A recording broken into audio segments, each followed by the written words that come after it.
मागील 16 दिवसांपासून मराठा समाजाला शाश्वत आरक्षण द्यावे यासह विविध मागण्यांकरिता विभागीय कार्यालयासमोर मराठा समाजाचे अभ्यासक डॉक्टर राजेंद्र दाते पाटील यांचे अन्न त्याग उपोषण सुरू होते। शेषराव चव्हाण, भाऊराव कदम आणि समाजातील ज्येष्ठ नेते यांच्या विनंतीचा मान ठेवत व मुख्यमंत्री यांनी चर्चेची तयारी दर्शवल्यानंतर मराठा आरक्षणाचे आंदोलनकर्ते राजेंद्र दाते पाटील यांनी आपले उपोषण मागे घेतल्याची घोषणा केली व ही घोषणा विविध मान्यवरांच्या उपस्थित करण्यात आली। प्रशासनाच्या दिलेल्या निवेदनांचा स्वीकार दाते पाटील यांनी केला। परंतु आज आपण सर्वजण या ठिकाणी जमलेल्या सर्वांनी एक विचार केला पाहिजे की ज्या महामानवाने तुमच्या आमच्यासाठी आपल्या आयुष्याची माईक लावायची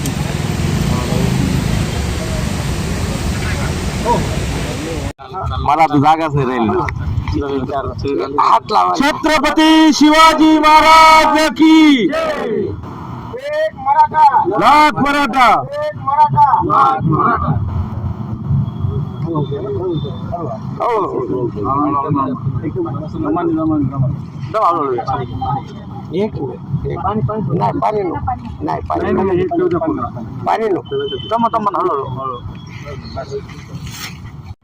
हॅलो हॅलो, हा सर बोला।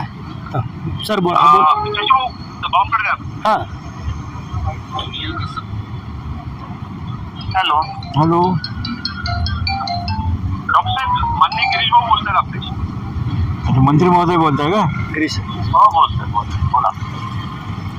हा सर नमस्कार। नमस्कार नमस्कार। आता मुख्यमंत्री महोदयांच्या सोबतचे ते बैठकीचे करताय ना आपण नियोजन?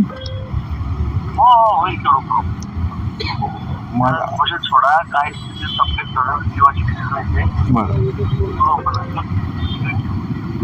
ठीक आहे। मग आम्ही आपल्या विनंतीला मान देतो आणि उपोषण स्थगित करतो, पण ते मुख्यमंत्र्यांच्या सोबत राहिलेल्या याच्यासाठी आपण बैठकीचं नियोजन आपण बाकी गोष्टी बऱ्याचशा केलेल्याच नाही, पण बाकी काय असेल त्यामध्ये चर्चा करू। जी जी धन्यवाद धन्यवाद धन्यवाद।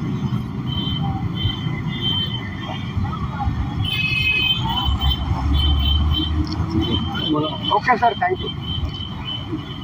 हॅलो, कुठे